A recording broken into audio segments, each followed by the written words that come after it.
See some new faces today. We're at part 9 of the series, but of course the good thing about NLP is you can start anywhere, so it's not really that difficult to catch up. In any case, I'll run you through what we have been doing in the last 8 series so that we're able to catch up well. Hi. So we've done 8 parts so far. We started with basics of NLP, something that you will need to know and that's relevant to today's lecture also in terms of the basics is if you're using NLP with someone else, if you're doing it with yourself, yes, of course, you just need to know the process well and you can use it as and when you wish to. But if you're using it with somebody else, it's important that you start pacing the other person. Pacing would mean that you observe the person and match the rate of breath. Okay, so the speed of breath. So if I'm observing a person, I can guess the speed of breath by the shoulder movements of the person or the chest movements, stomach movements. So observe the what are called the micro muscle movements and match the rate of breath and also the depth of breath as much as possible. This is to bring about a physiological connect with the person. You're matching the physiological frequency of the person, and in that state you bring about what is called an unconscious rapport. Okay? We always do conscious rapport building with a person in terms of a conversation or greeting a person and all of that. Here we are talking about unconscious rapport, the kind of a rapport which our unconscious mind picks up because the physical frequencies are in sync. So that is something that's common to all patterns, techniques, processes of NLP. So pacing is extremely essential. It's a skill that's not very difficult to learn. It's just something that needs a little consistent practice because we don't always consciously pace other people. Unconsciously, yes, a lot of times it happens that, especially if somebody around you is very angry and you also become angry in that process, you do end up pacing. But here we're talking of a very aware process of pacing. Okay? You can also extend pacing to other things beyond the breath. If you want to make the process even more effective, you can pace in terms of the voice, the volume, the speed, the rate of speech, right? So you can pace at that level. You can pace in terms of the body language. On Facebook, we are on Skype and pace, on FaceTime. Is it possible? I mean, oh yes, you can do it on video also. Yeah, yes. But they would be able to catch the frequency. It doesn't matter if the person is aware of the process. If you're doing the NLP part, you're practicing a process, so long as you're consciously doing it, it's fine. Okay. More often than not, the person wouldn't even know that you're pacing. But the rapport is getting built up. Yes, the unconscious rapport is getting built up. So one way to check it is if you're, let's say, doing it on video, start pacing, try and mirror the body language as much as you can see the person on the screen. You can mirror in terms of the facial expression, the jaw movements and all of that. And once you think you are in pace, you're in sync, which will probably take a minute or two of conversation, that's all, not much. Try and lead the person. Now leading is a process where we're talking of pacing and leading. Leading is where you're shifting your physiology just to check if the other person was in sync. If you were in sync, the other person will also shift. So let's say if I'm pacing with her and I'm trying to mirror her body language where her fingers are near her cheeks and we are in unconscious rapport, at some point in order to lead her, if I drop my finger down and close my arms, a few seconds later she's also likely to move her. She may not exactly do what I'm doing, it's not about imitating, but yes, the unconscious mind picks up movement and starts being in sync with me. Okay? That's the process of leading. So you can try that on video as well. That's interesting. Yeah. The reason pacing and leading is important is because you're matching physical frequencies, and at that layer of the unconscious, whatever message you slip in, and when we say message, it's obviously a positive message that we're talking about. That message is very likely to be received because the frequencies match. There is no clash, right? So that's something that is very basic to NLP, and that it needs to be followed regardless of the process that you're following. Right? The primary purpose of NLP, the reason it was established, not so much established, but kind of theorized, was in order to model excellence. Okay, so it was not about trying to sell something or trying to manipulate a person with unconscious messages, but purely modeling excellence. So John Grinder and Richard Bandler, who are founders of the modern NLP theory, they were researching in terms of what makes a genius, and is it possible to replicate geniuses around the world. So they studied various kinds of geniuses, doctors and musicians and artists and all kinds of people who are great in their respective fields of work, and they tried to figure out what are the belief systems which make them their geniuses. What is it about them that others are not able to do, but they don't believe it's impossible. Right? So the whole idea behind NLP was to model that excellence, to see if we can duplicate genius of that kind. So along the way, we spoke about various kinds of patterns and processes of NLP.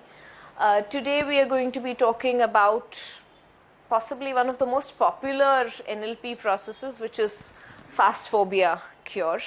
Okay. This is specifically meant for using NLP as a technique in order to overcome a phobia or an extreme fear, a fear which kind of paralyzes you or makes you unresponsive to a situation where you ideally ought to be resourceful and respond. So usually the way we go about these lectures is I explain the entire pattern, and then you're free to try it out later on yourself or pick up a client and work with a client.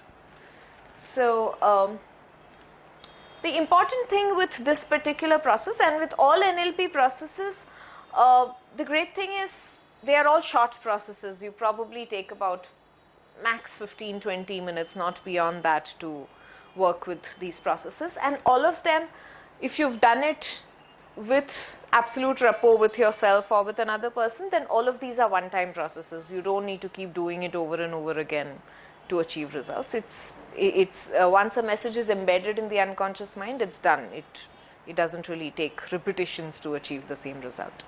Okay. Now with Fast Phobia Cure, the process that we're going to be talking about today, speed is very essential. So once you've gotten into a process with a person, don't engage in any other conversation or deviate from the process. Once you've started it, it needs to go on, and the faster it goes for the person, the greater the focus of the person on the process, the better the results in this case. Okay. And there are multiple submodalities which can be used. Submodalities in NLP are all our representational systems. So our sensory organs through which we store memory. Right? For example, if I ask you to think about where were you on the first day of rains this year, you might have multiple aspects of memory. You might remember how the rain looked like outside of your window. You might remember the sound of possibly water splashing somewhere. You might remember the smell of the wet earth. Right? There are multiple sensory organs that help us store memories. All of these are called representational systems. So we have a visual representational system, auditory, olfactory, all of that. And submodalities are sub-representational systems. For example, when you have the visual rep system, submodalities could include color, it could include dark or bright, it could include far or near, it could include 2D, 3D. Those are submodalities. Okay?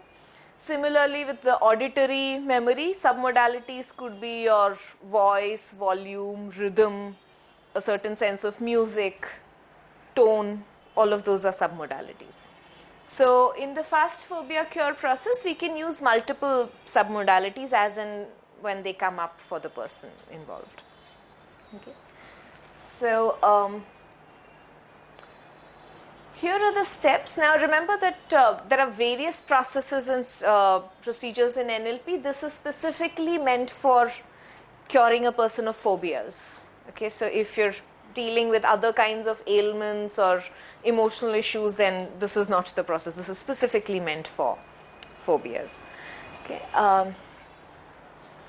Now here again, remember we're not talking of a mild fear, although you can use the process for that also, but this is for something that absolutely paralyzes the person, makes the person completely unresourceful when the person encounters the phobia. In my practice, I've used it for various kinds of phobias, and I mean, including the normal ones like fear of heights or fear of water, fear of driving, those kind of things. And I've also had some very funny phobias. Like I remember this one boy who had a fear of clowns, like jokers. He would be very scared of them. Fear of the dark is very common. Yeah, fear of darkness, fear of death, various kinds of fears that can make a person unresourceful. So, first process, of course, is identify the fear. Now, let's say we are working with another person. You can use the same process for yourself also, but if let's say you are working with another person, the first step is to double disassociate. Okay? Now, the process of disassociation is where I see myself. Okay, so I close my eyes and I think about a certain incident. I can see myself standing at the window looking at the traffic. That is a process of disassociation. So I am here, but in a disassociated memory, I can see myself. That's disassociation. In Fast Phobia Cure, we deliberately use a process of double disassociation, which means I see myself seeing myself. Okay? The idea being you distance yourself as much as possible from the emotion of fear, and therefore you're seeing yourself seeing yourself. So does anyone have a phobia that we could take up as an example? Claustrophobia. So what happens to you when you, let's say, enter a lift or something? I don't go in a lift, I climb the stairs. Oh, lovely. Okay. I'm afraid of bikes, you know, like when my son goes somewhere, he says, come on the bike with me. So I'm afraid. So do you manage to go? I do go, but Okay. I'm very fearful, like I'm almost paralyzed. I cling to him Okay. very tight and I cling to whatever, and Okay. I don't carry anything, so my hands can, you know, we used to cling to whatever steady object I think. Okay. I think it's steady because actually in a bike there's nothing steady, you're exposed fully. So, but yeah, Okay. whatever I can. Okay, that's something you But can it paralyzes even later me try and until we work on reach- in the yeah, process. Until we reach the destination. Okay. So claustrophobia, how long have you not been able to get into a lift? I do get in with my friends, I do normally have to. But then I'm just waiting for the doors to open. Till the doors don't open, I'm just looking at the clothes. Okay, so if you're alone, you don't get into And it. right now it's of more important because I have to undergo an MRI because I was chronic back pain for some time. So I have been told to undergo, but the tunnel vision of that MRI machine just freaks me out. Oh, okay. Oh, so it is impacting you. Okay. So in such cases, what you would do is, can you think of a time when you were, when was the last time that you felt this claustrophobia? I haven't felt it for a long time, but I have the feeling that I might get an attack. Like, Do you remember the last time you felt it? You were possibly in a closed space and you felt. Yeah, I think it was a couple of years back when I was in a restaurant and I was in the loo or something, and the doors got jammed or something, and it was not opening, and I felt I was just closed in a small space of one by one or something. Okay. That was something that was very. Okay. All right. So there was a restaurant and you got stuck in the loo. Do you remember a happy memory just before this happened? Just before, maybe you were having a meal or walking into a restaurant or something. Yeah, I was with my friends, so it was probably a good. That's a comfortable memory? Right. Okay. Can you remember something just after this incident? Like after the door opened and you walked out? When I Was stepped that? out, I felt like I was the happiest person on earth. Okay. So there's a happy memory of having a meal and there is a happy memory of freedom. Yeah. Okay. All right, good. So what we would do in such a case is we establish the phobia. Okay. Try and establish a clear incident where the phobia manifested in some way. So in his case, it was a restaurant. Figure out what was a happy memory very close to this particular incident, just before the incident, and a very happy memory just after the incident. So what we are doing neurologically is we are forming positive anchors around the phobia, which is an unresourceful state. Okay. So the first step that you would lead the person into is you tell the person that imagine yourself sitting in a movie theater. Okay. If you're working with children, in such cases, do a little more comforting kind of a statement. So say that you're sitting in your favorite theater and on your favorite seat, or having your popcorn or something like that. With adults, it's okay, just imagine yourself in a theater. And so you're sitting here and you're imagining yourself sitting in a movie theater. Okay, so that's a process of disassociation. He's here, he's seeing himself in a movie theater. In the movie theater, as you're seated, you're also seeing yourself on the screen. Okay, that's double disassociation. He's here, he's imagining himself sitting on a seat in a movie theater. As he's sitting on the seat, he is watching himself on the screen, right? So he's seeing himself twice, once on the seat, once on the screen at the same time. Okay, so that's double disassociation. Once this has happened, which means the person is able to double dissociate and see himself seeing himself, then of course if you're working with the other person, you will pace the person and you will lead the person into an association, the start memory and the end memory, the happy memory on either sides of it. And then once you've established the start scene and the end scene, now you're going to ask the person to imagine yourself on the screen. You're seated in the theater, you're watching yourself on the screen, and on the screen there is that shot of you having a meal with friends in the restaurant, feeling comfortable, feeling happy. In between, you're going to the loo, things get jammed. Then there is that sense of freedom as you walk out, right? So there is a scene playing in this particular order: happy memory, having a meal, stuck in the loo, and out, freedom, right? So now what you're going to do is, this particular scene, you will have to play in your mind in reverse order, which means you start with the end scene, the freedom scene, the loo, and the meal. You're reversing the memory, okay? Now, as you're in the process, you're sitting here, watching yourself in the theater, watching yourself on the screen, and on the screen, the movie is playing in reverse, which means freedom, loo, meal, okay? You'll have to close your eyes and imagine yourself playing this thing in reverse very quickly over and over again. Okay, which now there's no one particular time limit, but it takes just about 1 second to flash it in reverse. So end scene, middle scene, start scene, end scene, middle scene, start scene. Okay, you'll have to keep doing this over and over again. Okay, at least 20-25 times. It doesn't take much time, maybe 15-20 seconds. You keep repeating it as many times as possible, and you should be able to see the scenes very clearly, right? End, middle, and start.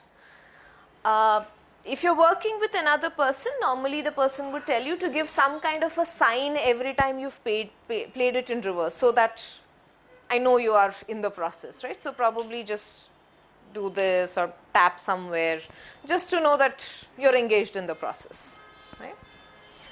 Once you start doing that, now I'm going to ask you to continue to repeatedly play it in reverse, and while doing so, when you come to that middle scene, the scene you don't like, the claustrophobic scene,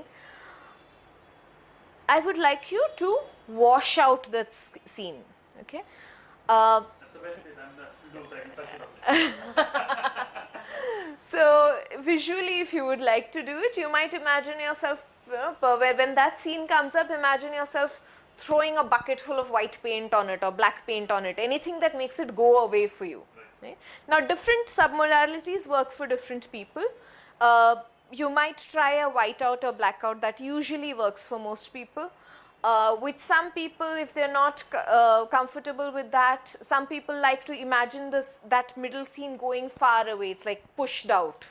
You zoom out of it completely. So there is the end scene, that middle scene zooms out and there is a start scene. So depending on what submodalities work for you, you can try. Usually the whiteout or blackout works with most people, right?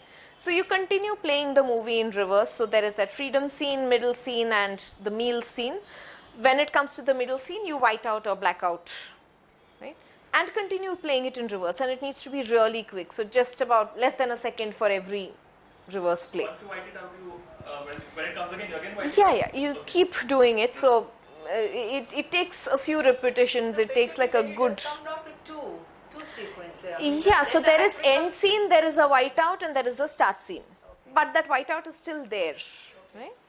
So you will need to keep continuing to do it maybe 30, 40 times, a very, very quick process. Don't stop to think of anything else in between. And do it till the time you're finding it very difficult to imagine that middle scene anymore, right? You can possibly just see the whiteout. Even if you're trying to think of the middle scene and then whiting it out, you can't really imagine that scene very clearly. As you're coming towards this phase, now add another submodality. Okay? You can add an auditory modality. For example, every time the middle scene comes up, add a funny noise that you can think of.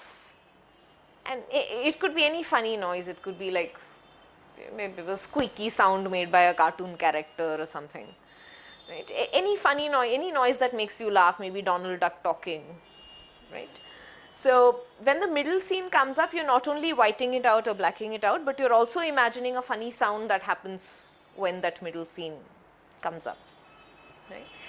So, and of course, continue to keep playing it in reverse. Never stop that. Once you've started the reverse playing, you continue to do it while you're doing all of this, right?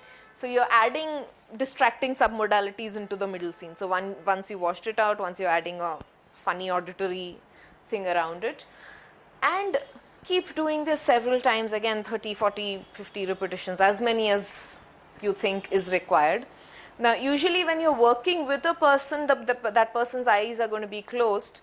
You can see when the person is starting to get comfortable with it, because the body language will shift. There is a comfort. The person starts easing out as he starts playing it in reverse, right? So help the person, ask the person to keep continuing till the person you think is very comfortable around it. Okay, so keep checking till they don't see that middle scene anymore. So they continue to keep playing it in reverse, but now with the whiteout and with the funny audio in between, even if they're trying to imagine the middle scene, they can only see the end scene and they can see the start scene. They can't see the middle, even if they're trying hard to imagine it, right? So make the person repeat it till the time the person reaches this step. Once the person has reached this step, which means you think the person is continuously playing it in reverse, is not getting affected by the middle scene, possibly not even able to see it, at that point, get the person to get into a space of association, right? Remember we were double disassociated so far. So what we're trying to do is get from double disassociation to disassociation first, which means you're sitting here, you're watching yourself on the screen while you're in the theater. Now imagine that you are in the theater. You're not here, you're in the theater. So imagine a theater around you. There is you directly on the screen. Continue to play it in reverse. Okay. Once you've started playing the reverse thing, you don't stop in this process. You continue to do it even as you're giving other instructions. So imagine yourself sitting in the theater and you're reversing. End scene, whiteout, start scene, end scene, whiteout, start scene. You continuously keep playing that out. Once you think you're comfortable with that, which means you can't see the middle scene anymore, or if I'm doing the process for you, I can see that you're very comfortable and there is no effect on you. I can't see any effect on your face. There is no traumatic expression. Then I would invite you into a space of absolute association. Walk into the screen. Be there in this end scene. Be there in that end. Feel that end scene where you walked out and you felt freedom. Be there in that start scene where you were having that meal. And continue to play it in reverse and see what's happening to you. Is your body reacting in any way? Right? as you come towards the end of the end scene in reverse, is there a reaction, or are you directly going into the start scene? Right? So continue playing that again in a completely associated manner, which means you're in the screen now and being part of that action. And once that process is also comfortable, now play that scene forward. Okay, not reverse, forward, which means you're having that meal, you're going into the loo, and you're walking out of the restaurant at the end of the day, right? And check what is happening to the person. Is the person all right? Is the person reacting bodily or not? Once you think the person is absolutely comfortable, there is still a possibility that the person may retain memory of the incident. Of course, he will still remember that he did go and get stuck in the loo, but there is no emotional response to it. It's just a memory. It's like any other memory of walking somewhere or having a meal. It doesn't have an emotional impact, right? Once you're able to get to that stage, another thing that you can do to make the process more effective is future pace. Future pace in NLP is where you're saying that now you've created a resourceful state, which means the person had a certain emotional response to a situation. Now the response has shifted. There is no response. It's neutral, right? Now try and bring in that neutral state into a situation where you have to go in an elevator alone. Imagine yourself today, let's say, walking out of this meeting, going into that elevator. There's nobody else with you. You have to go down alone. And think about what happens to you. Imagine what's happening to you. Think about the physiological response. Is the body still reacting out of fear, which means are the muscles contracting, or typical fear response is happening, or are you okay? Right? If you're okay, then it would mean that the process has worked, and therefore you with fast phobia fear, the best way to know it is actually test the phobia, which means walk out and get into the elevator and see what happens. At this stage, sometimes if you still feel a little uncomfortable, then go back to the previous steps, do a little more reverse play till you're there is absolutely no emotional response. Okay. Now the principle on which this works is that any emotional response is based on a memory. I've had a certain bad experience in the past, and therefore when I have to encounter a similar situation, the memory of that bad experience comes back, the emotion repeats. Right? So what we are trying to do here is firstly unhook the linearity of the memory. So the whole playing reverse part is where you're literally playing around with the memory cells and saying, no, the incident wasn't scene 1 to 3, it was scene 3 to 1. So you're in a way damaging the memory, so to say. Damaging this, there's no physical damage caused, but yeah, you're playing around with the memory. In the process, because you're whiting out or removing the anchors which stabilize the middle scene, you're taking away the emotional attachment to that scene, which means you're neutralizing the emotion. Fear at the end of the day is an emotion like any else. So you're neutralizing the emotion. So what happens is later when you start playing it forward, the person will still remember what happened as an incident, but there is no emotion attached to it. It's just an incident like any other, right? So then when you have to encounter that situation again in the future, you're coming from an emotionally neutral space. Right? So therefore, whatever regular resources are normally available to you as you're sitting in this room, the same resources are available when you're going into an elevator. So therefore, you've replaced an unresourceful state with a resourceful state. So next time you walk into an elevator, it's a neutral experience. Right? Now remember, the purpose of this the Fast Phobia Cure process is not to replace fear with a positive feeling. Like let's say if I have a fear of snakes, it's not that I want to start loving snakes at the end of the process. It's just that I don't want to live with a paralyzing fear of it. Right? I may still not want to go near a snake, and that's okay. It's just that I'm not becoming unresourceful at the thought of a snake. Okay, so the process that way, if you do it in real time with pacing, it doesn't take too long, so long as the person's focused and committed to the process. 15-20 minutes max, not beyond that. Disassociate yourself. Absolutely. Yeah, because that reverse play is really quick, right? Start, end, start, middle, end, start, middle, end. That's a very, very, very quick process. And by the time you do this 30-40 times, your anchors have moved. The anchors in the sense that when I think of that scene of being stuck in the loo, how is my memory stored of that scene? It's stored because I remember the color of the door, or I remember the tiles on the floor, I remember all sorts of visual things, right? By whiting out or blacking it out, what you're doing is you're taking off the visual anchor. And therefore the memory has very little to stay latched to. And because the memory has no anchor, it has to release. So it's a very quick process. It's not really something that takes forever. But I'm just blotting out those things off. So I can visualize the loo, I can visualize the door.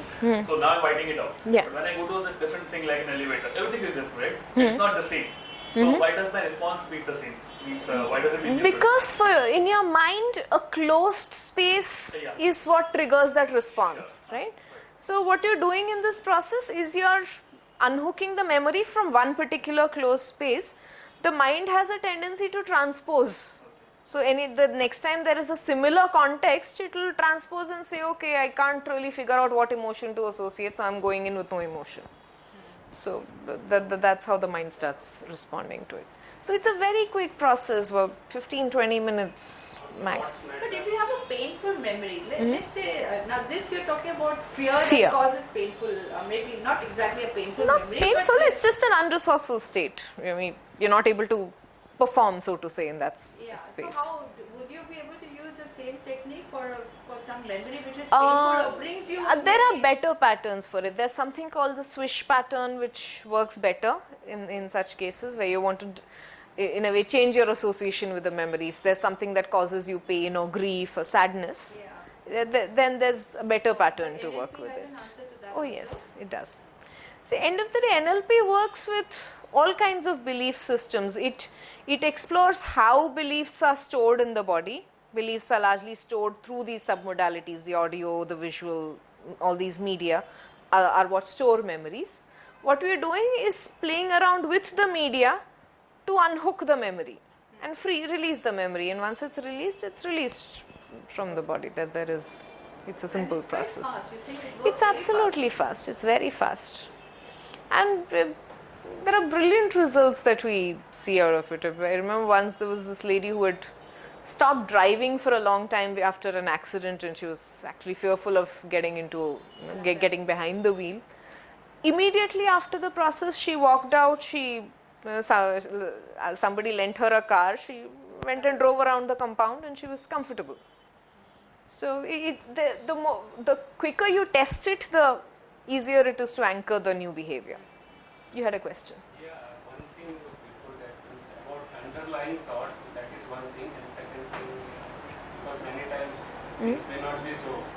We may be imagining. No, I didn't get the question. Underlying thought, maybe certain cases, what people will say, that may be the fear also, or many things, and the other thing what I wanted to say, if fear affect our ability to act, it paralyzes from taking action. Yeah. So, if you're talking of something like what will other people say and that causes you to not do something or to do something, that's not so much a phobia, right? It's more a social barrier that you've taken up. It's a limiting belief, right? With a limiting belief, something like reframing or swish pattern works better. This is when you're talking of phobia, where the body actually releases adrenaline, and in a way you're getting to that stage of what is called amygdala hijacking. There's only a one-way communication in the brain saying fear, fear, fear, and there is no other resource that's appearing. Right, so there are better patterns to deal with a limiting belief like that.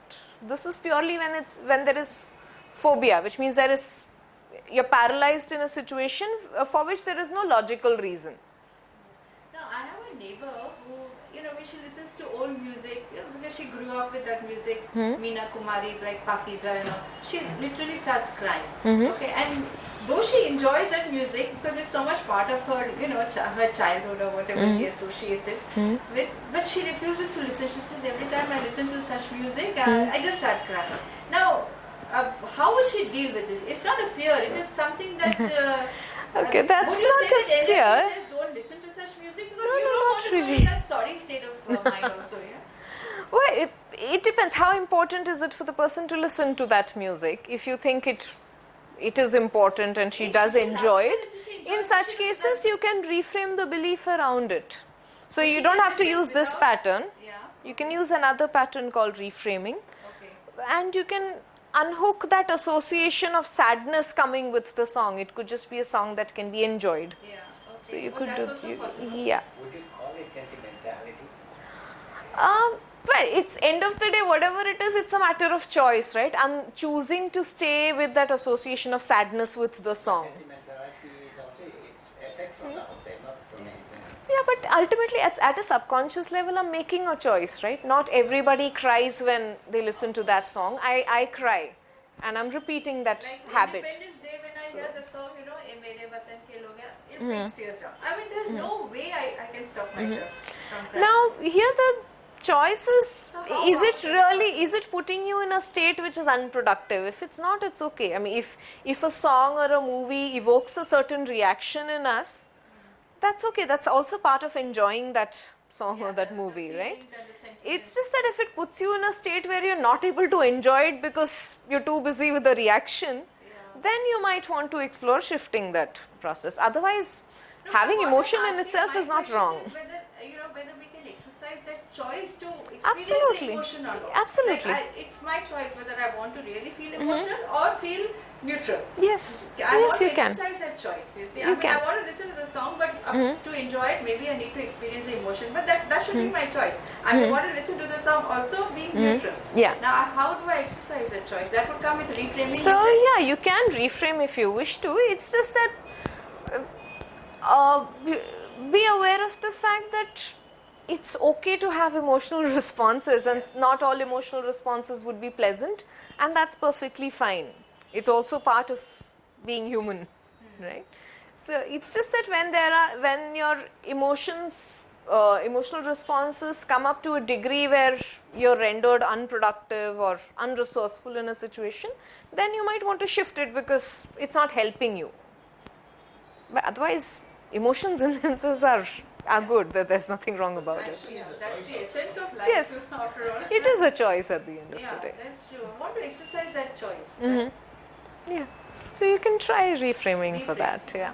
When do you plan to have a session? Reframing was done, I think, a you've couple done of couple yeah. times. So Okay. you could possibly access the video. Oh, okay. All right. So any questions on this process? We're pretty much at the end of the process here. So just to quickly revise, we start with double dissociation, How which would I be means able to use this for my fear of bikes, my fear of bikes? Would I be able so to use this? yeah. So work with yourself. Ideally, sit in a quiet space where you wouldn't be disturbed. And double dissociate, which means you're watching yourself, let's say in a movie theater, and you're watching yourself on the screen. So double dissociate. Think about a happy scene just before you went on that ride with your son, the last memory that you have about it. Any happy, comfortable memory. It could be an hour before, it could be a day before, doesn't matter. But any recent thing. Right? So a happy memory just before that incident, a happy, comfortable memory just after that incident. Okay, so you have a sequence of 3 scenes in mind. Once you have established these 3 scenes, then start playing it back. So you close your eyes, start playing it back in reverse, which means happy scene after the bike, and happy scene before bike. Right? So you keep playing it in reverse and keep playing it 15, 20, 30 times very quickly, very quick. You don't stop and think to visualize the details, This just has to be very visualized quick. on the screen. Yeah, like a movie is running, Okay. So very quick in reverse. Okay. right? Like when you do rewind on a TV, the way it quickly plays, that kind of reverse. Once you're done doing that a few times, then start blotting out the middle scene, the bike scene. Okay, so try whiting it out, try blacking it out, try pushing it back, whatever works for you in the process. The idea is you should still be able to clearly see the end scene, clearly see the start scene, the middle scene starts getting fuzzed up. Yeah. Again, keep repeating, again 15, 20, 30, 40 times. As you continue to do that, once the middle scene starts coming in that hazy format, add a funny audio, any funny auditory input to it. So think of anything that sounds funny to you. It could be a baby laughing, it could be a cat meowing, anything that would make you laugh. Right? Okay. So continue playing things in reverse as you imagine yourself hearing that funny sound. Right? And again, do this over and over again till you find that you're not particularly reacting to the middle scene, you're possibly not even seeing it clearly by now. Right? Once you come to that stage where you're not really seeing that middle scene clearly, then start disassociating, which means instead of you sitting here, imagine yourself in the theater and you're watching yourself on the screen. And repeat the process. You keep playing it in reverse with that funny audio. Once you're comfortable in that process, then completely associate, which means imagine yourself walking into the screen. You're part of the scene where there is that happy scene after the bike ride in between and happy scene before. Continue to quickly imagine yourself moving around on the screen in reverse. Once you're completely comfortable there, you find that you're going through the middle scene, but there is no clear memory of it and there is no reaction to it. Then at that point, you can do a forward check, which means you play the scene the way it was, which means happy scene before, then the bike scene, then the happy scene after. Play it forward a few times and see, is there any physiological response? If you find that any typical physiological response of fear is coming up, like typically people would have a contraction in the stomach or hands kind of clench, if there are any of those reactions, and you would know for yourself what those reactions are, if you find any of those reactions, then go back to a double dissociated state and start the reversing again and go through that process once more. The idea is that the emotion is not completely unhooked from the cellular memory, so you're trying to do a little more of the unhooking in case necessary. Usually, if you've done that process intensively enough, you don't really need to go back. So do a forward pace, which means at the end of it, you visualize the scene moving forward from first scene to the last scene. Then think of a future pace. So imagine your son is asking you to go on the bike with him this evening. How would you feel in response to the situation? Would you say, I don't want to come? Would you say, I'm happy to come for a ride? Well, how do you imagine yourself visualizing? How's the body responding to that proposition of having to go on a bike ride? Okay. If you're comfortable with the future pace, then that's great. That's the end of the process. You can, of course, always go on the bike and check for real what's happening to you in the process. Fantastic. I really So it's a very simple process, not difficult, very easy to do with yourself also, so long as you can find a quiet space for about 10-15 minutes. It's okay. If you're doing with somebody else, then as I said, in terms of the basics of NLP, keep pacing. Right? First establish the pacing with the person, which means you're pacing the breath, pacing as much you can, body language, voice, all of that, and then start getting into the process.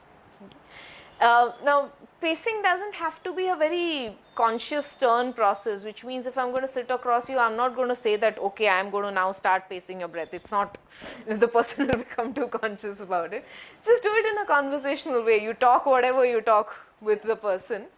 And in that process, casually start pacing. Don't stare into the person and start pacing. That's uncomfortable. Okay? It's a simple, just to make sure that you're in physiological rapport, so that whatever messages you're putting in start getting received very easily. That's the only point of pacing here. What about phobia of heights? You can deal with that too. Same way. Same way. So think of a situation the last time you were at a height, so it could be terrace of a building or a hill or something. So imagine that situation when you were. Fourth floor and above, I just can't look down. The whole thing leads around that I Yeah. just look up only. So try the same process, the same process that I. So think of the last time that you had that situation where you looked down from somewhere and you felt scared. Think of a happy incident just before it, near around that incident, a happy, comfortable incident just after that incident, and then use those two scenes to anchor you and play it back. And the best test, of course, would be once you're done with the process, you don't find any physiological response to the thought of being at a height, go up somewhere and check what happens. How do you pace a person? No, it's trust me. Once you've unhooked from the, it helps to trust what happens to you when you're doing the process. You're unhooking from the emotional memory, right? So then you're actually freed up. There is nothing emotional in terms of emotional memory that is coming when you're getting back into that situation. So when you're going again to that height to test, please go with that awareness that, okay, now I'm emotionally free. Now I can choose to respond the way I choose to respond. Right? So I can go up there and say, okay, I'm not enjoying it, I want to come back. That's also a valid response. Or you might say, yeah, I'm enjoying it, let me enjoy the breeze here. That's also a choice that you have at that point. But when you're testing it, please go with that awareness that I do have a choice now, because the physical memory is altered. I was not aware of this way of getting it. Now most of Do my try it. students It works beautifully. Go on the tower and all, there's lighthouses. Yes. I would go. But here I can't look down. Now Try it. It's a quick process. Yes, sir? In your experience, what do you think is the cause of this? Because this seems to be common, fear of heights or close spaces. But each individual is a different individual actually. Yes. But there seems to be some sort of a similarity when people say, looking down and getting scared of a height. Yeah. It's a very common, or close spaces with lift. It's a very common thing. It's not that it is restricted to a particular person Yeah. or something like that. So what do you think this is the reason for this? Or Multiple things. I mean, there are some people who've had actual experiences which makes them fearful. So probably as a child or as a youngster, they've had some negative experience which makes them fearful of a situation. A lot of us have simply internalized statements of conditioning. For example, parents telling us as a child that no, if you go there, you're going to fall. And we internalize it as children. It's not even, we've not really even experienced it. It's just that it's come up as a belief and we've taken it in because it's come from a trusted source. It's come from a parent or a teacher. And therefore we take in that belief. Usually those are the two common causes that I find. Can I add on this? Sure. Like for instance, about the height, what you said, no? When you are looking down from a height, no? You get that feeling of fear, right? Then, but if there's a longer ledge, you will not get that feeling of ledge. I think so. Is this true? Yeah, if there's a parapet, then yeah, you if you change your vision, if you look at something closer to you, you may not feel Yeah. that much the depth. The feeling yeah, the of focus depth. changes, no? Yeah. top 10 floor. Scary. Try the process, see what happens. How do you do pacing when you are, let's say, on WhatsApp? Most conversations are happening on WhatsApp. Well, So how would WhatsApp is you there any way can't to- really. you can't. Well, see, you can pace a bit with just words, but pacing is most powerful when you're in presence and doing it with breath. Yeah, that's true. So, But see, with WhatsApp or any kind of written communication, you can pace in terms of the kind of language that is used. Like if you're using a very casual SMS language that youngsters use, and I'm using 1960s wala English, then that's, yeah, somewhere there will be a disconnect. So matching language is possible, but there's only so much that can do. okay. So maybe it's, yeah, the pacing happens better when you're either in person or at least on video where there is some input. You can, once you've practiced pacing, you can do a little bit on the phone also, at the audio part of it. You can almost hear the person breathing and you can pace with that. Okay. But yeah, pure text is a little difficult to pace with. Yeah. The audio also is there. Yeah. When we pace, audio is another medium of pacing. No, one is the visual part. I can pace your body language. In audio alone, like on the phone, when you cannot see a person across. Yeah. right? So, for example, sometimes we receive these call center calls. That's right. Hello, sir. Good afternoon. Can I talk to you? And then if I'm talking in that scripted tone and you're saying hello, make it quick, you're not pacing, right? Because my pace is, my rate of speech, my volume, my pitch is very different from yours. So if you want to pace with me, match all of those things. Match my volume, match my pitch, match my speed. And then eventually at some point, if you're practiced enough, you can possibly also hear my breath a little and try and pace with it. It may not be very accurate on the phone, but you could try. But on this particular case, the caller, especially a telecaller, is at a disadvantage because the other person is facing that person. Yeah. Well, it's not a point of manipulating the person, but yeah, you can possibly get a message across more stronger if you're really pacing. Because if you're at two different spaces, then whatever message you're trying to get across, and it could simply be a message saying stop calling me, that could not get through because you're not pacing the person. So it always helps if you pace. Alright, so it's a simple 11-step process. There are several. This particular book, Frogs into Princes, is a very seminal book on NLP. Yeah, by Richard Bandler and John Grinder. There are several other books that are available now. This is a pretty good one for the basics. But do you hold classes or you hold seminars or something on NLP as such? Uh, How